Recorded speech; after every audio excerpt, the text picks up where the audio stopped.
بسم الله الرحمن الرحيم الحمد لله رب العالمين والصلاة والسلام على سيدنا محمد أشرف المرسلين وعلى آله وصحبه الطيبين الطاهرين. I start by the name of Allah. I praise Him and thank Him for the countless blessings that He granted us without being obligated to do so. And I humbly ask Allah Ta'ala to raise the rank of Prophet Muhammad sallallahu alaihi wasallam, his kind family, and his great companions. Thereafter, dear brothers and sisters, insha'Allah, today we are going to finish the remaining parts of the chapter of purification. And so the author said, may Allah Ta'ala have mercy upon him. The following is a section explaining the preparation of the dead and the funeral prayer. Washing, shrouding after washing, praying for, and burying the dead Muslim is a communal obligation upon everyone who knows about him. That is, if they were born alive. Meaning that dead Muslim, even if it were a child, showed signs of being alive, which is known by crying or the voluntary movements. However, it is not an obligation to perform the things that we just mentioned for the original non-Muslim, okay? Or for the apostate. It is also an obligation to shroud and bury a dhimmi, okay? If the people of his religion did not do that for him. However, he must not be buried in the cemetery of the Muslims. Now, who is this dhimmi? The dhimmi, he is a non-Muslim who pays dues to the Muslim ruler. Moreover, washing, shrouding, and burying are all an obligation for the stillborn Muslim, meaning a child who was born without any signs of life, if that child has developed the normal human shape. Otherwise, it is recommended that this child be wrapped in a cloth and buried. As for the funeral prayer, it is not performed for a dhimmi, okay, that non-Muslim who pays dues to the Muslim ruler. The prayer, the funeral prayer, is not performed for that dhimmi, nor is it performed for the stillborn Muslim. And whoever dies as a result of fighting the non-Muslims, even if only one non-Muslim, it is recommended that they would be shrouded in the clothing that they were wearing in battle. But that is if the clothes that they were wearing in battle are enough. If they were not enough to shroud him, then the deceased Muslim would have more clothing added on, up to 3 wraps, okay? Up to 3 wraps, full wraps of his body. But they would be buried and not washed, okay? And the funeral prayer as well is not performed for him because he is a battlefield martyr. The minimum that must be performed to fulfill the obligatory washing of the dead is to remove the filth on the deceased person's body, if there is any, and to use pure and purifying water to wash the dead person's body, and to use pure and purifying water to wash the dead person's body, skin, and hair, even if the hair was thick, at least 1 time, okay? However, washing him 3 times is what is best. The smallest shroud for the deceased person that must be used to fulfill the obligation is a shroud that covers the whole body, except for the head of a male who died while in a state of ihram, and the face of a female who died while she was in a state of ihram, okay, while they were people who were performing the pilgrimage.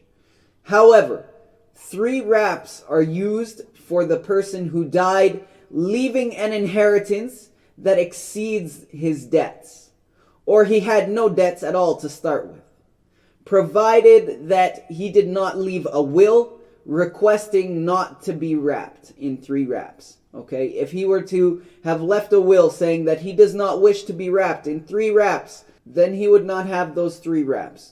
Rather, what is obligatory is for him to be wrapped in 1 wrap, which covers the whole body. And the minimum that must be performed to fulfill the obligatory prayer for the deceased Muslim is for one to intend to perform the obligatory funeral prayer for the deceased person when they are saying the opening statement, Allahu Akbar. Okay, so the first integral within performing the funeral prayer is the intention again. And this intention must be performed at the time of the opening statement when we are saying Allahu Akbar. Also doing so while standing if they are able. And then one would recite the Fatiha. Okay, so that is after one has completed saying that opening statement, Allahu Akbar, he would then recite the Fatiha. And it is recommended to recite it after the first opening statement, Allahu Akbar. Okay? However, it is permissible if the recitation is delayed until after that. Okay? Until one of the statements of Allahu Akbar after that. As in the funeral prayer, we say Allahu Akbar 4 times. 4 times. And so those things that we mentioned in terms of the Fatiha and the integrals with the conditions within how it is to be recited, we must observe those conditions here as well. And after this, one is obligated to say Allahu Akbar a second time. And after that second statement, Allahu Akbar, one is obligated to say Allahumma salli ala Muhammad. Okay?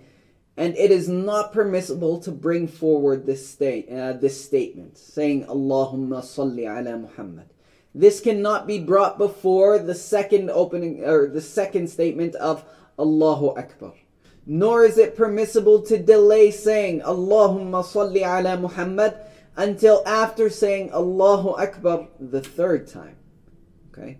Rather, sending our prayers upon the Prophet, saying Allahumma salli ala Muhammad, must be done after saying Allahu Akbar for the second time. And then after this, one would say Allahu Akbar a third time. And after this, one is obligated to make dua, to supplicate for the deceased Muslim. That is, to supplicate to Allah for something that has to do with the hereafter, okay? For a benefit for this person in the hereafter. For instance, to ask Allah Ta'ala to forgive his sins and to have mercy upon the deceased Muslim. However, it is more complete to supplicate to Allah, to make dua with a supplication that was narrated in the hadith of the Prophet alayhi salatu wasalam. And then after this, one would say Allahu Akbar for the 4th time. And after this, they would say the closing salam. Okay, they would say that closing statement, the closing statement of the prayer, Assalamu alaikum. However, it is better for one to add in supplication to Allah after saying Allahu Akbar for the 4th time. And so they would return to making dua for this Muslim. This is something that is recommended. And the one who performs the funeral prayer must also satisfy the conditions of prayer, like purification and directing one's chest towards the Qibla, as we spoke about. And they must avoid the invalidators of the prayer, okay? Because the things that invalidate the 5 obligatory prayers also invalidate the funeral prayer. And the minimum that must be performed to fulfill the obligatory burial of the deceased Muslim requires a hole dug in the ground deep enough to prevent the smell of the deceased person from rising, and to protect the body of the deceased person from wild animals digging that grave up and eating the body. However, it is recommended, it is sunnah, to do what is more complete than this.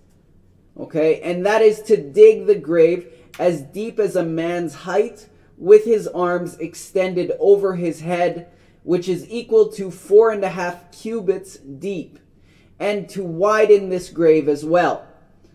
Also, the chest of the deceased Muslim must be directed towards the Qibla, which is done by laying them on their side facing the Qibla.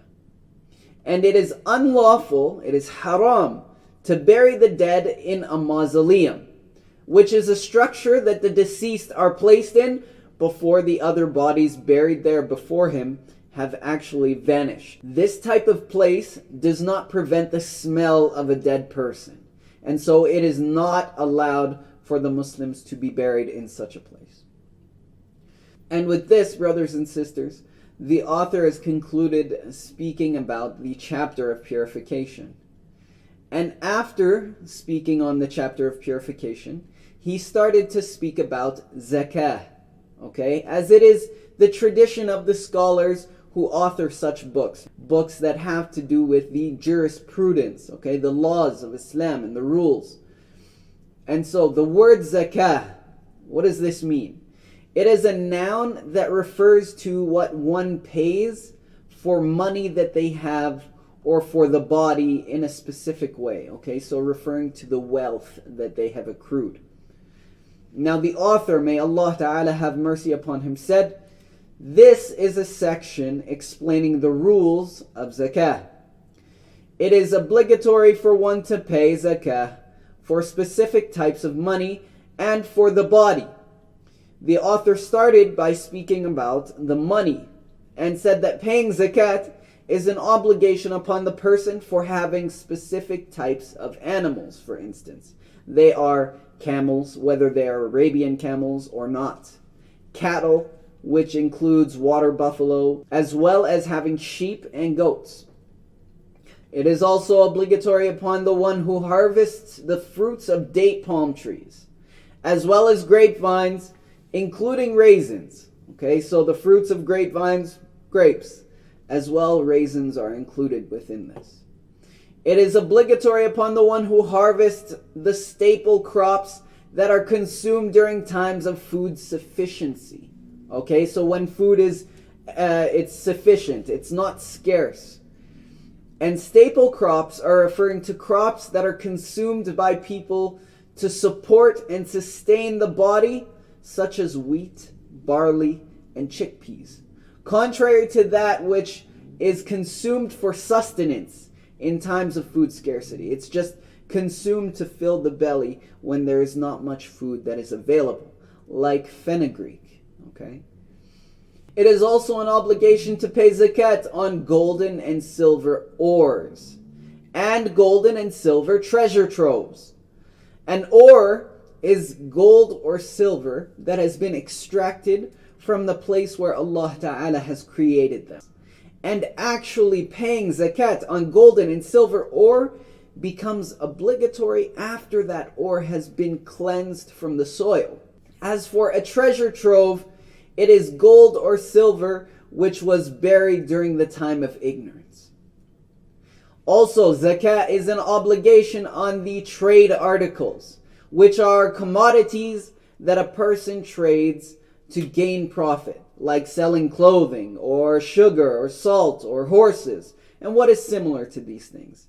And it is also an obligation to pay zakat for the body. Okay, so now we finished listing the things that have to do with zakat upon money that one has accrued, different types of money.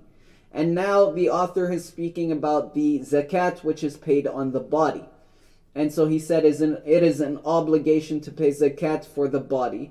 And this is also called zakat al-fitr, okay, which will be explained later on in this section. And with this, brothers and sisters, we have concluded our lesson for the day. وَسُبْحَانَكَ اللَّهُمَّ وَبِحَمْدِكَ أَشْهَدُ أَنْ لَا إِلَهَ إِلَّا أَنْتَ أَسْتَغْفِرُكَ وَأَتُوبُ إِلَيْكَ.